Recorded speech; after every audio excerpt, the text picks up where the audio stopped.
It was Canada's political scandal of the summer, involving the Prime Minister, the pandemic, and a children's charity. Tonight, we take you deep inside the WE organization and its desperate fight for survival. I'm Marc Kelley. This is The Fifth Estate.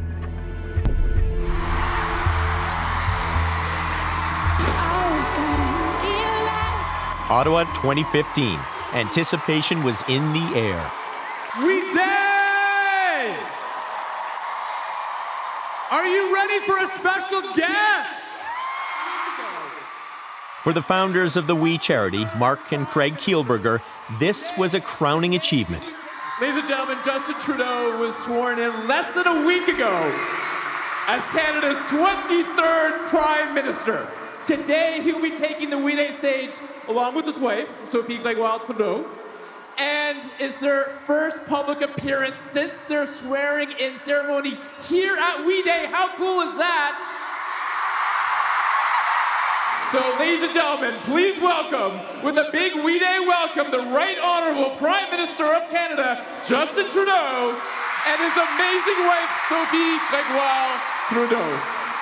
It was a well-choreographed moment for the Kielburgers and the Trudeaus, uniting their powerful brands of youth, hope, and change. What they didn't know is how much this relationship would change their lives forever. Craig Kielburger's journey to that stage in Ottawa began 20 years earlier, here on the streets of India. How long has he been working here? He's working for the last 2 weeks. His name is Munna. The fresh-faced 13-year-old from Thornhill, Ontario, found a cause, fighting child labor. He was branded with hot iron as his punishment all over his body. More than a cause, Kielburger found an eager audience, holding court with Canadian journalists covering another Liberal Prime Minister, Jean Chrétien, on his trip to India. Basically, I want him at least to raise the issue. Forget being the Prime Minister for a second. Just simply as a Canadian, it's his moral responsibility to do this. You tried to reach the Prime Minister Yes. to meet him? I have faxed and written to the Prime Minister requesting to meet with him. Unfortunately, he said his schedule was too booked and he did not have time to meet with me. Stung by negative media coverage back home, Chrétien agreed to meet the 8th grader and even raised the issue with the Indian government. This young fellow who's campaigning against child labor says that Canada, and you specifically, have a moral responsibility to raise the issue of child labor. Did you, and in what terms? And yes, I did mention that. I had a long meeting and with the Vice President, and I discussed that. Kielburger came home to a hero's welcome, an adoring crowd, and a bright future awaited the budding activist. I certainly did not expect this much, but I'm glad the issue of child labor is getting a lot of media attention. Kielburger's crusade against child labor generated publicity, and he quickly turned that publicity into platforms. We also have a fundraising campaign in which we are trying to raise $10,000 for these children. Who will help the children if we don't? Thank you very much. And the bigger the platform, the bigger the payoff for his Free the Children charity. The board has just voted and will donate $5,000 to your cause right off the top. Thanks very much. Thank you very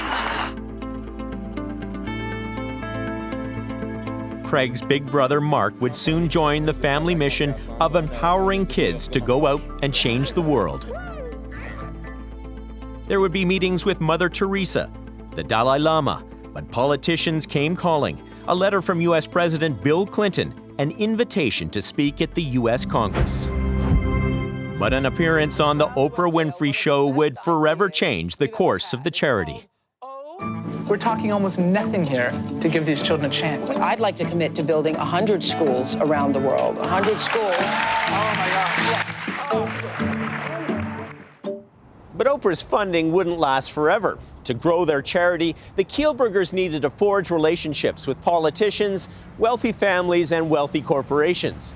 But as their own employees would soon discover, selling virtue can be complicated. This is a story of the deals they made and the price we paid. that we have been waiting for. One of their most innovative approaches to fundraising was creating a traveling feel-good festival called We Days, bringing together actors, singers, and politicians, and one aspiring one. But every year we turn away 9. Even before Justin Trudeau ran for office, the Kielburgers invited him to their first We Day. And after he was elected in 2008, he was back on the We stage. Let me tell you that this room right here makes a very powerful statement. But back then, Trudeau knew how much he benefited from dropping Craig Kielburger's name. Because it's easy, as my friend Craig said, to feel overwhelmed by the amount of information, the amount of knowledge and news that we're being bombarded with all the time, and feel very small faced with the huge issues that we're facing around the world, to say, well, what can I do? Thank you very much. Merci, mes amis. And it was a relationship that would grow into a family affair. As Trudeau became Prime Minister, his wife, his brother, and his mother, all included on the We Day stage. But little did they know the rising stars and their relationships were on a collision course. Last summer, the Trudeau government announced they had chosen We Charity to run a massive volunteer program for students involving hundreds of millions of dollars. It didn't take long for the opposition to pounce. Why did the We Charity get that contract? Yes or no? We are not paid by yes any or no? one of those organizations. That wasn't my question. Yes Sure. or no? The Kielburger brothers, Craig and Marc, will be in the hot seat. Right. That wasn't the question. That wasn't the question. The question was, did the Prime Minister personally call? A visit to the We organization's head office in downtown Toronto reveals their new reality. Their Canadian operations shuttered, employees long since let go, though dozens of them, many disillusioned, spoke to us about We's fall from grace. As for the Kielburgers, they speak of their accomplishments now in the past tense. So what do we got here? So we welcome school groups here, typically before COVID, 2 school groups a day, morning and afternoon. And this is part of the tour, that we would welcome school groups in to learn about how it all started, with the idea that it would hopefully inspire them to start their own journey of what they want to do to change the world. They show me their wall of fame, once used to inspire kids, now a memory for the brothers to hold on to. How many kids do you think have come by to see what you're showing me? Oh, have come through here? Yeah. Oh, just thousands and thousands and thousands. We had school bus parking right here. This place was built for kids. Yeah. This was our dream when we were kids, to have our own place. And now it's for sale. Yeah, it is tough. Yeah, I bet. It was 142 days from the day the Trudeau government contacted the Kielburgers to run that student program to the day they announced they were shutting down their Canadian charity. We Charity had become the We Charity scandal. We're sitting in an empty building. That's up for sale. Your Canadian operations mostly wound down. It didn't have to be this way. If at any point anyone had said, even just simply saying this is not the We Charity scandal, this is just even that alone, if anyone had stood up and said those words, that shifting of the narrative, owning responsibility, acknowledging, we made mistakes, we owned it, and we'll continue to own it. We were incredibly blindsided at multiple points by this. We were naive on the politics, we were naive in how this was going to be seen. We own all of that. I wish others would also own their side of it. Well, especially the politicians. We were politically mugged, but not just us. All these young people were politically mugged in the process. You know, you look at all these... Coming up, a deeper dive into what went wrong for the We Charity. Did you start putting together all the pieces and realize how bad this looked? That you did have what appeared to be an inside, cozy relationship with the Liberal government? I'll acknowledge that I and Marc, we were politically blind how that would be seen. Full acknowledgement of it.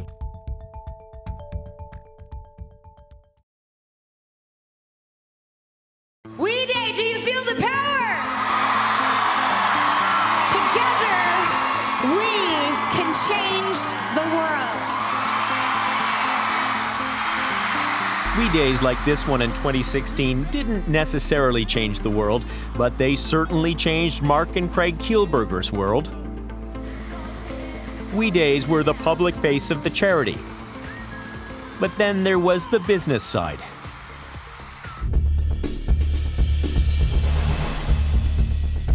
I think we've learned a lot from them. I think our employees... This We video outlines their model. They call a social enterprise, a for-profit business called Me to We that would generate money for the charity. To the Kielburgers, it was a global force for good. Just recently, I was on a flight traveling from Beijing back to Toronto. This man sat next to me on the plane, and we ended up chatting about how some of the ideas from the nonprofit world could apply to the for-profit world in his business. And he said, that's the most interesting business model I ever heard. Matthew Simone was drawn to the We movement in 2007. For me, it was a dream job. It was motivational speaker, getting to travel around to schools and to engage young people with trying to make change globally. So it was the perfect thing. We Day is generosity. We Day is the movement of our time. Simone helped inspire kids to volunteer, and volunteering was their ticket to We Day events like this one in Toronto. It became a virtuous circle. More kids in We Day arenas meant more interest for corporate sponsors. Almost in a way, it was kind of like the Facebook of social change. Like when you're on Facebook, when you're on social media, you think I'm the consumer, but you're not. You're the product. I see students, I see teachers, I see sponsors way out there. You know, the consumers are the advertisers that are advertising to you. And I think in many ways we realized that day the students are the product for the corporate partners that were coming in on We Day. It was a chance for the organization to say, look at the access we have to all these future consumers that, you know, that you're now are going to be exposed to your brand. Who's ready to change the world? When are you gonna do it? Justin Trudeau and his wife Sophie took the We stage in 2012, blurring the line between politician and promoter. Air Canada is the proud sponsor and official travel partner for We Day and a supporter of Free the Children. You can attend this summer's Take Action Academy or even volunteer overseas on Free the Children's projects. Check out the Me to We info booth at the back of the auditorium. By 2014, the charity was involved in programs at 10,000 schools and doing charitable work in 8 countries. But that kind of growth needs money. The initial tension was about the kinds of or potential partners that the co-founders were meeting with. This former employee signed an agreement that prevents him from publicly criticizing the We charity. The Fifth Estate agreed not to identify him. Top priorities at the time was really just about meeting these very ambitious funding objectives, and what wasn't said was how you were supposed to achieve that. So, for example, we'd partnered with Boeing. For us as a team, Boeing is well known as a manufacturer of planes, but it's also an arms manufacturer. Boeing, that's an arms supplier in the United States. What does this have to do with anything about the core values of We? It was not the arms wing, to be very important. It's Boeing Aviation, which builds planes that I fly on and you fly on, that we partnered with. And it's one of the largest employers in that region. And it was through that lens. Now, had Boeing, the arms manufacturing, approached us, I don't know how it would have passed. It's not my call, but I can say it was a no. We've always wanted to take action on a global level. We didn't realize it would be as easy as shopping at our local Walgreens. The We team could also offer corporations a chance to advertise directly to students through the We Schools program.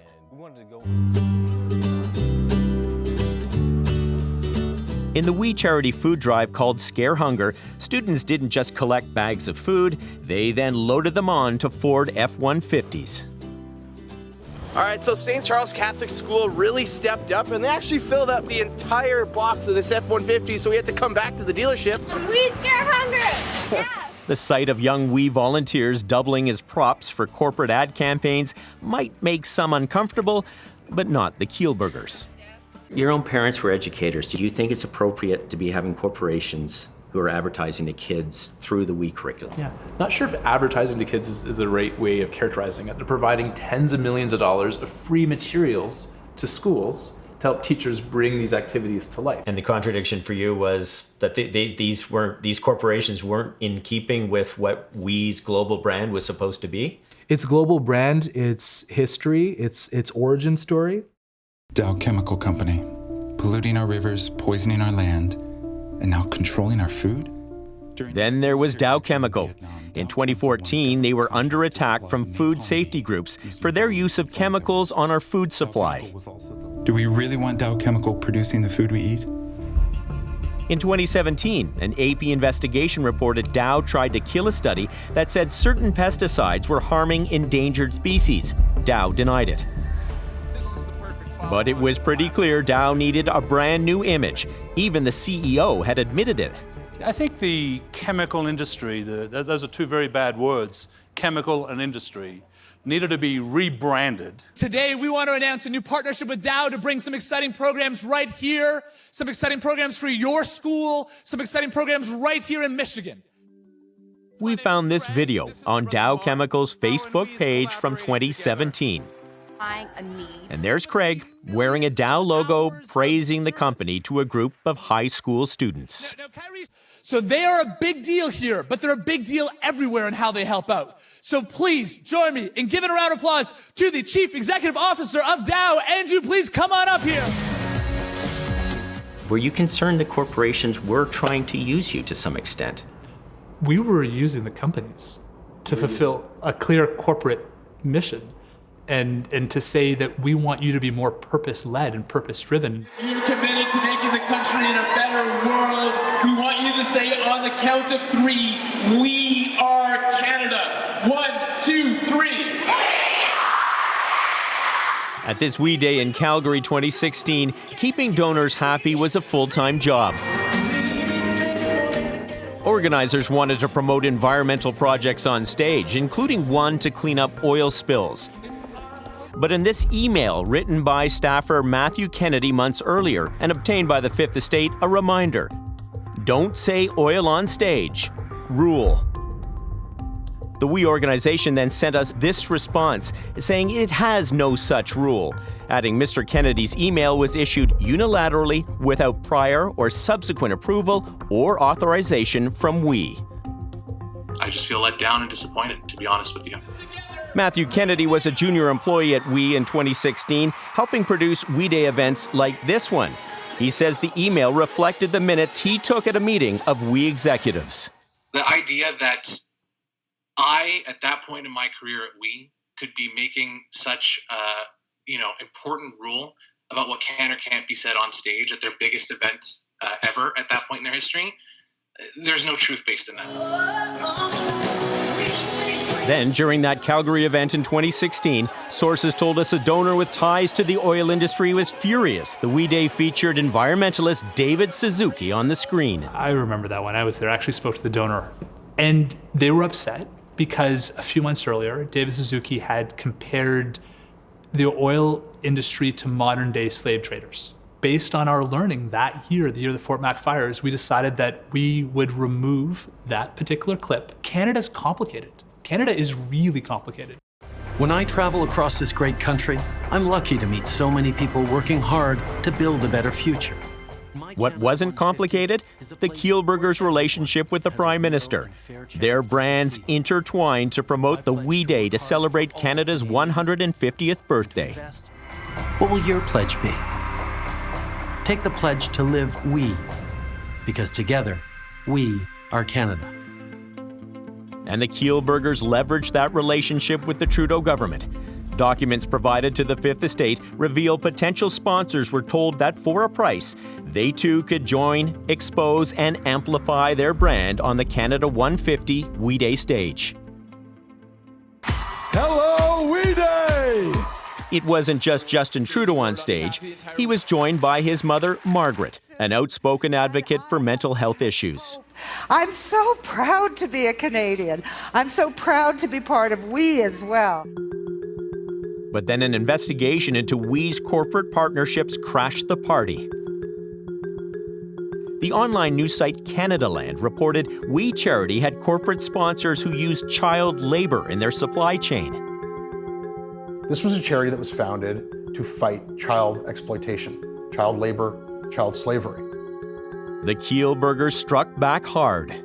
No less than 6 different lawyers were hired between the Kielburger family and the We organization, threatening Canada Land with the most severe consequences. Why didn't you back down? It's a great story, and it was true. And my impulse, when people fight that hard, you have to wonder why. Jesse Brown wrote a series of inaccurate articles. We sought corrections, didn't correct. And he said, But on the key point of Brown's investigation, and did you then vet the supply chain to ensure that there was no child labor being used at all in their manufacturing processes as sponsors of your own charity? We put those companies through our vetting process. Now, can we be assured that those supply chains of the companies further downstream all have no child labor at all? No. But can we be sure that those companies are actively working to make sure that there's no child labor, that these are leading cutting edge companies that are leaning in and that they meet our standards? Yes.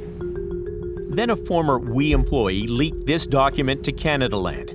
The Kielburgers had paid a private investigator who looked into Jesse Brown, his wife, and children. The Kielburgers say their lawyer told them this was standard practice. He sent them a notice of libel and started impending litigation. And as part of that, apparently, the regular process is that a background check is done on the person who receives and is the subject of impending litigation. They hired private investigators to find out who my wife is, where we live. They went through school council meetings to figure out where my kids go to school, what my kids' names are. I've been investigating the Kielburgers with my colleagues for 5 years now, and I've wanted to know everything I could find out about them. But I don't know where their kids go to school or what their kids' names are. It never occurred to me to try to find that out.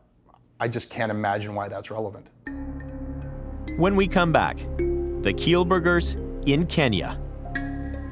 So it was all about sell, sell, sell. On a trip, and especially in high season, it's all about sell, sell, sell.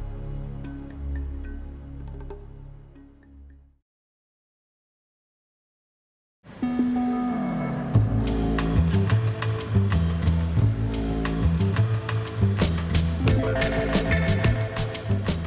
was 12 years old when I started.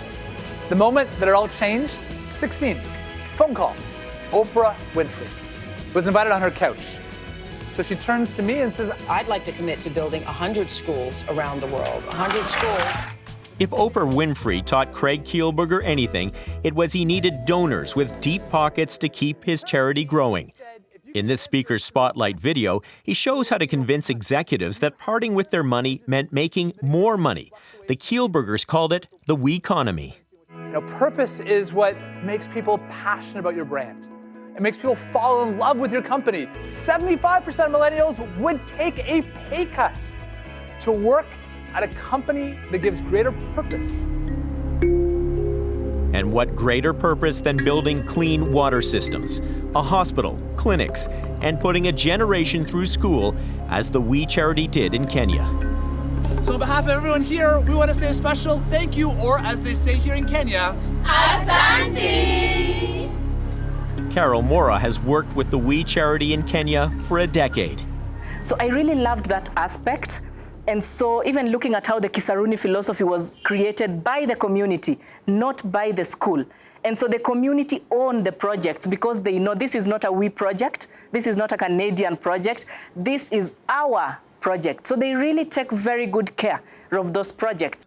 And I think the big thing that I really fell in love with was the sustainability factor. American Nikki Gerlach says she too was inspired to help build We's work in Kenya. How important was Kenya in the overall operation? I mean, it was huge. I think we always heard, whether it be from Craig himself or someone who was working closely with him, get them to Kenya. Like the goal was to sell them on something, like anything. It could have been a school, like I said, borehole, school supplies, sell them on maybe donating, sell them on, introducing us to someone else, maybe that is a higher donor, all those things, just planting the seeds. That's what Craig was about. And families. And for we donors, the draw to Kenya, as seen in this promotional video, was supporting good work while having a great time. Once again, it has all the luxuries of home with that true African experience. And it worked. We guests resembled a celebrity A-list. From Virgin's Richard Branson, actress Natalie Portman, and singer Demi Lovato, who spent her 20th birthday here. This has been the best birthday I've ever had in my entire life.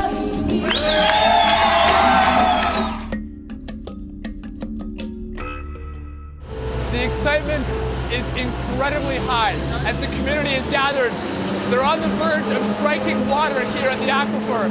They're drilling 200 meters deep in order to bring a supply of clean drinking water to this community in the South Mara region of Kenya. Clean water projects were critical to WE's mission, including one project that involved digging a borehole well in Kipsongo, Kenya. But was it always clear where the donors' money went? The Fifth Estate has heard from more than a dozen former employees who say they had concerns the organization wasn't always transparent with donors. One former employee directed us to look at several online posts where different donor organizations appear to take credit for funding the same borehole in that same Kenyan village.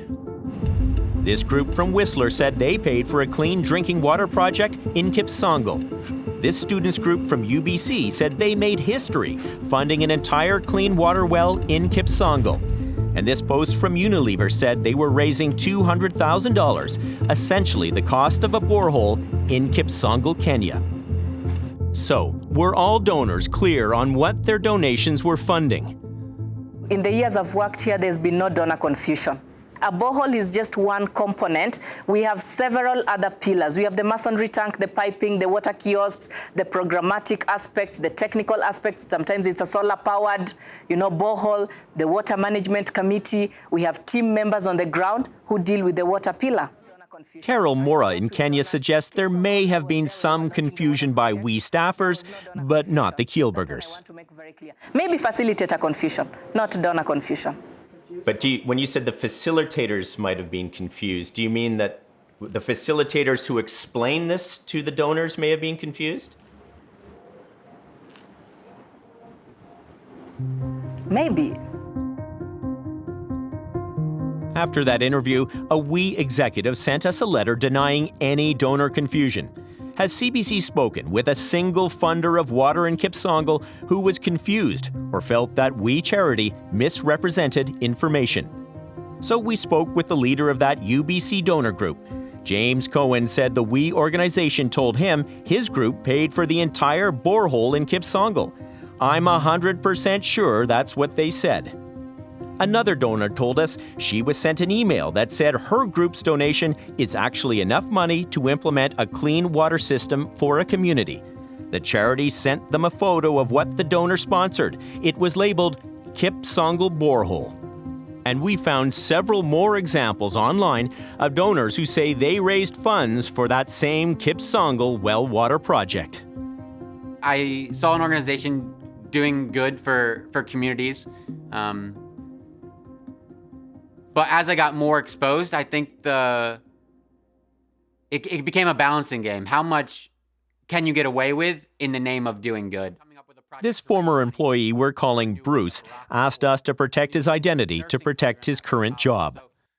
That was the facilitator job, was to get to know their guests, find their interests, find out what they're passionate about, and then finding a link between what they're passionate about and we, so that these potential donors could become donors.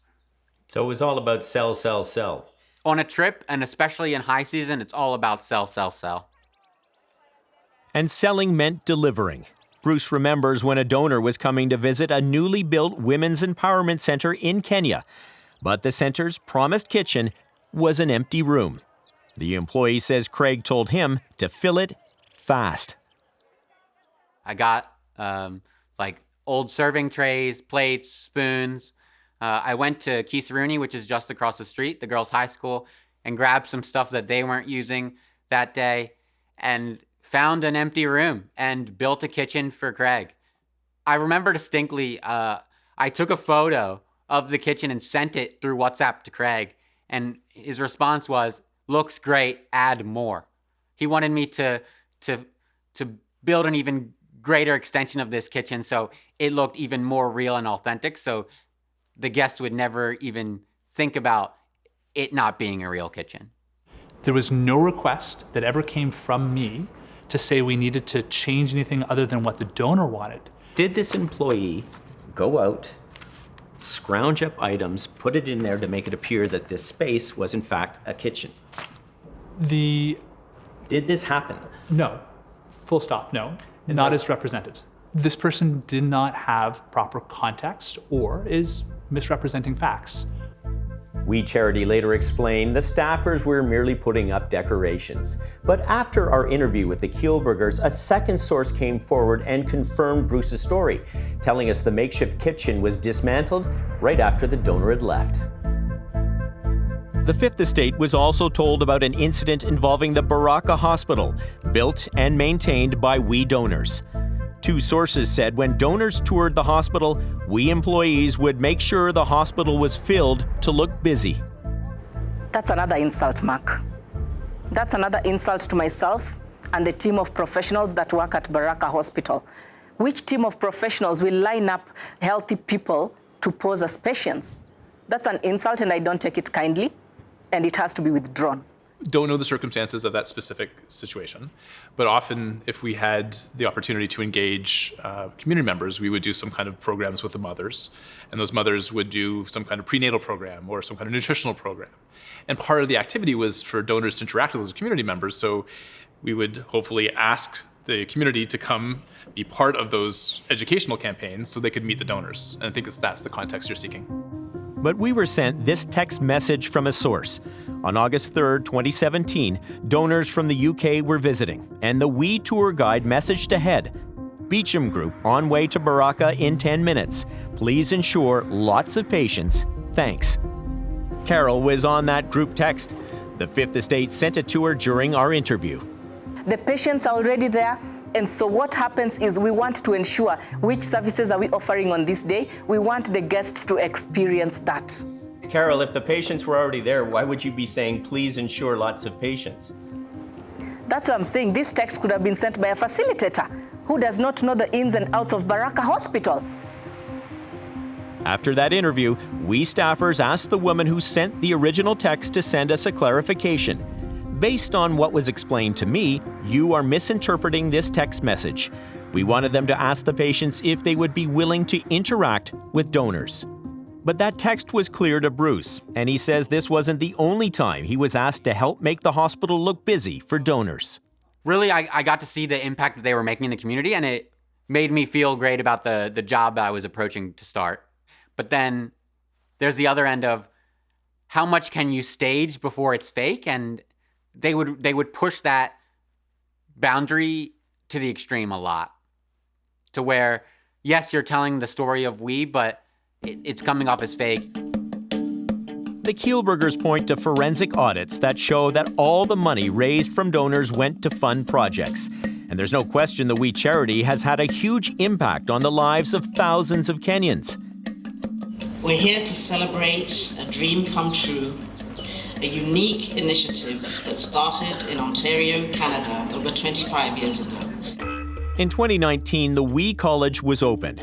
Kenya's First Lady was there, as were former Canadian Prime Minister Kim Campbell and Margaret Trudeau, flown in for the occasion. May I present to you Madame Trudeau, who is the former First Lady and mother, of course. Yes. Very nice. Bringing the Prime Minister's mother to Kenya might have seemed like a public relations dream come true for the We organization, but her relationship with the charity would soon come to haunt the Kielburgers. When we come back, the Trudeaus, the scandal, and the We charities fall from grace. You have traveled the world, you've met with political leaders, with notables, and you're saying at this point, I'm naive. A common person would look at this and think, well, they're a little cozy. There's something going on here.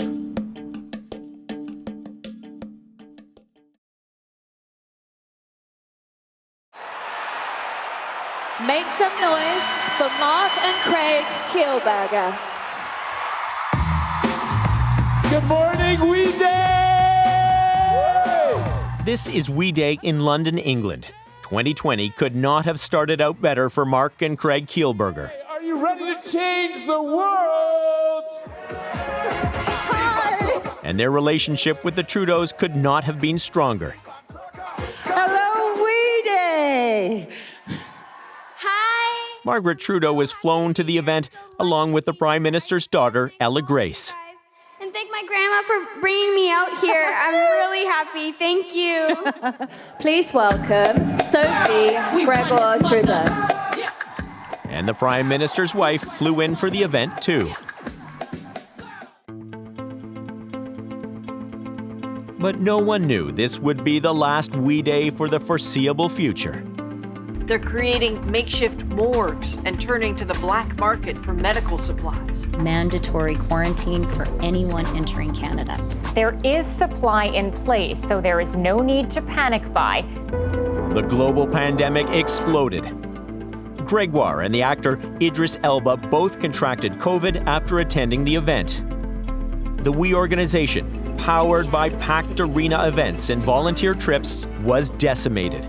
More than 300 employees were laid off in March. But then a lifeline, or so it seemed, a message from a bureaucrat in the federal government. It was April 19th. The email came. It was a Sunday. It started by saying, "I'm sorry to write out of the blue, but it was a need for an urgent conversation." Today, we're launching the new Canada Student Service Grant. The Kielburgers were handed a contract worth millions to run a $500 million program, paying students for volunteer hours, triggering a political feeding frenzy. Hello, everyone. You and your family work with the We charity. Is there not a perception of conflict there, or at least favoritism in going with this organization? The We organization is the only organization in Canada that has the scale and the ability to deliver volunteer opportunities for young people right across the country. Then from bad to worse. I made a mistake in not recusing myself immediately from the discussions, given our family's history. And I'm sincerely sorry about not having done that. Trudeau didn't recuse himself from the Cabinet's final decision to give We the contract. Neither did Finance Minister Bill Morneau, whose daughter was a paid We employee. We will continue to work hard to make sure that young people get the opportunities to serve their country, but it will no longer be with the organization We. The contract was cancelled as Trudeau publicly distanced himself from the We organization. As for We, I think the organization is going to take some time to reflect on its next steps and how exactly it responds to this situation. Do you feel at this point that the Prime Minister has thrown you under the bus? Marc, we felt that we were political roadkill early in July, and it only got worse. Your charity is now linked with the word scandal. What does that do to you? Well, it wasn't the failure to recuse scandal. Right. It wasn't the Prime Minister scandal. It wasn't the government scandal. It ended up being the We Charity scandal. It was really unfortunate that there wasn't a moment when a politician, any party, chose to stand up and say, you know what, that we shouldn't use a children's charity's name as a political football. That instead, let's properly call it what it is. And this was a political issue. This was a political issue that had a charity as roadkill, as collateral damage. The Kielburgers insist they are the victims of the We scandal. Yet there was something they did to themselves, a self-inflicted wound that damaged a brand that'd been building for 25 years. CBC News asked the We organization if any members of the Trudeau family were paid for their expenses or provide any other honoraria or appearance fees related to their participation in these activities for your organization. The response: the charity has never paid an honorarium to these individuals for their involvement in these programs and events. 2 weeks went by with that denial on the record, and then Canadaland was leaked this invoice paid to Margaret Trudeau by the We charity Free the Children for $7,500. The same day, Justin Trudeau and Sophie Gregoire were on the stage at the We Day UN in New York. The We organization claimed that they had never paid the Trudeaus anything, and one of our sources sent us proof to the contrary. So what do when you have the smoking gun? You report it. Under pressure, the We organization now admitted Margaret Trudeau spoke at some 28 events and that she was paid $180,000 in speaking fees and another $164,000 in expenses. Alexandra Sasha Trudeau had been paid $36,000 for 9 We events. And all of this came as news even to their own board of directors. You didn't tell your board members that you had paid Margaret Trudeau to speak or to appear at your We Days or the meet and greets. It was actually a question that we had been posed by a specific board member who asked, did we pay talent for We Day? Mm-hmm. We don't pay. In fact, we've never paid for people to come and speak on the We Day stage. We've never had to. Why did you pay Margaret Trudeau? Oh, we didn't have to on the We Day stage. Specifically, though, what we did need her help for is other events. For example, friend raisers or fundraisers, or events that we did for educators or others in the community that we needed a speaker, just like a university lecture series. But I understand that from an optics point of view, I get it. I do. And I understand why we did not do a good enough job of explaining that. And I own that. Did you start putting together all the pieces and realize how bad this looked, that you did have what appeared to be an inside, cozy relationship with the Liberal government? I'll acknowledge that I and Marc, we were politically blind how that would be seen. Full acknowledgement but how can of it. You? Because it was spread over a decade. You've been at this since you're 12 years old. You have traveled the world, you've met with political leaders, with notables, and you're saying at this point, I'm naive, I don't realize the fact that we've got Sophie Gregoire Trudeau doing a podcast for us, that we've got Margaret Trudeau on our stage, we've had Sasha Trudeau on our stage, we've had Justin Trudeau on our stage since 2007.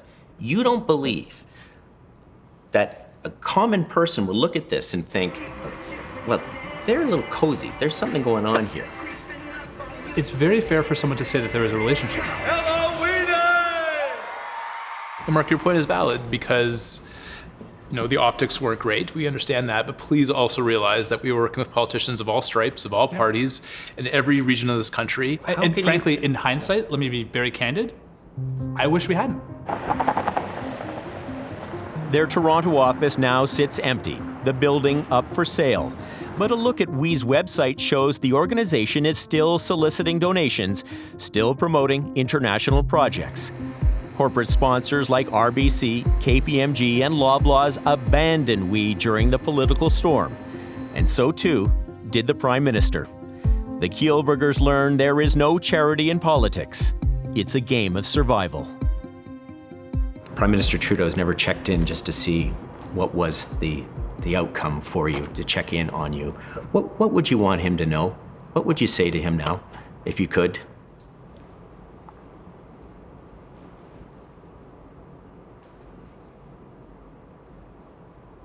I don't think I have words. Who do you think was benefiting the most from this, the Kielburgers or the Trudeaus? That's a hard question. Who was benefiting the most from the relationship between the Trudeaus and the Kielburgers? It really worked out well for both of them until it didn't.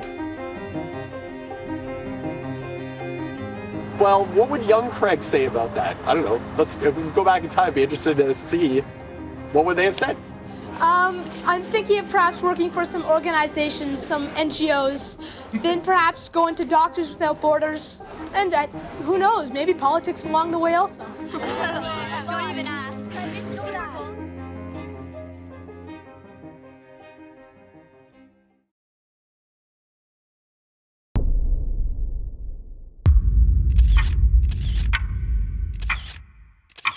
I'm Mark Kelley with the bizarre story of a shooting in a small Ontario town where one police officer shot a fellow officer 10 times. And at that point, you just think, what? How? What the hell happened. We investigate the story behind the shooting and ask who is policing the police. You know, the old saying, who's watching the watchers? Well, I think, all eyes are on Niagara now. That's coming soon on The Fifth Estate.